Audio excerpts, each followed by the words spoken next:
अस्सलामुअलैकुम all. Today is day 17 of Ramadan. आज मैंने अपने दिन की शुरुआत करी सहरी में आटा गूंदने से। यहाँ पे मैंने नमक डाल के आटा गूंद दिया था और मैं बनाने वाली थी रोटियाँ सबके लिए। आटा गूंदने के बाद मैंने स्लैब क्लीन करी और फिर मैंने सबके लिए रोटियाँ बनानी शुरू कर दी थी।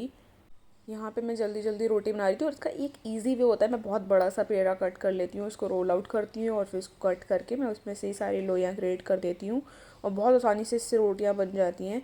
आप बताइएगा आप सहरी में क्या खाना प्रेफर करते हैं। हम ब्रेड खाना प्रेफर नहीं करते हैं एटलीस्ट सहरी में। नॉर्मल ब्रेकफास्ट में तो हम ब्रेड ही खाते हैं लेकिन सहरी में नहीं, क्योंकि सहरी में हमें थोड़ा कुछ हैवी चाहिए होता है पूरे दिन के हिसाब से। और दूसरी तरफ मम्मी यहाँ पे आलू की कतलियाँ बना रही थी। मैंने रात में चिकन टिक्का भी बनाया था, हमने वो भी गर्म कर लिया था। आलू की कतलियाँ भी हमने बना ली थी। यहाँ पे मैंने फ़ैनी भी बनने के लिए रख दी थी, चीनी डाल के दूध डाल के उसके अंदर अच्छे से। दूसरी तरफ रोटी भी बन रही थी और चाय भी बन रही थी एक तरफ। आफ्टर इन्जॉइंग आवर सहरी मैंने यहाँ पे फजर की नमाज़ पढ़ी और नमाज़ पढ़ने के बाद मैंने कलाम पाक पढ़ा, क्योंकि अभी मुझे नींद नहीं आ रही थी इसलिए मैंने बर्तन भी धो के रख दिए थे जितने भी हमने गंदे करे थे सहरी में। पढ़ नहीं रही हूँ मैं। यहाँ पे ये बहुत पढ़ती है। पढ़ी नहीं रही मैं पढ़ी नहीं रही मैं पढ़ी नहीं ताकि नजर ना लग जाए इसलिए ऐसे बोलती है। ये झूठ बोली, ये क्या क्या दिखा रही है पता नहीं। मैं यहाँ पे सामान ढूंढ रही हूँ ताकि मैं कार्ड बना सकूँ। सामान क्या सामान? जैसे कि शीट्स। यहाँ नहीं मिलेंगी तुम्हें।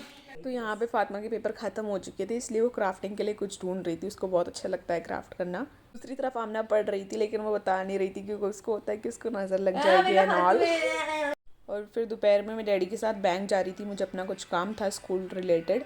हम बैंक गए, हमारा काम भी नहीं हुआ, सारा दिन भी ख़राब हो गया। उसके बाद घर आने के बाद मैंने असर की नमाज़ पढ़ी थी और नमाज़ पढ़ने के बाद हमने इफ्तार की तैयारी कराई थी। मैंने ज़्यादा कुछ नहीं कराया था क्योंकि मम्मी ने ऑलरेडी सब कुछ करके रखा था। मैंने सिर्फ ये चने बनाए थे और मम्मी पकौड़े बना रही हैं दूसरी तरफ यहाँ पे।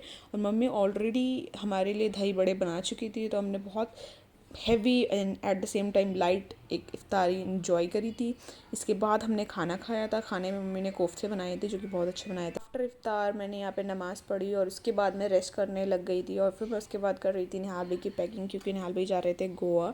ये फर्स्ट टाइम था कि हमारी फैमिली में से कोई बाहर जा रहा था ऐसे गोवा, तो हम तो बहुत खुश थे और यहाँ पर हम सब बातें कर रहे थे मिल के। And that's all for my day to day. Okay, अल्लाह हाफिज़।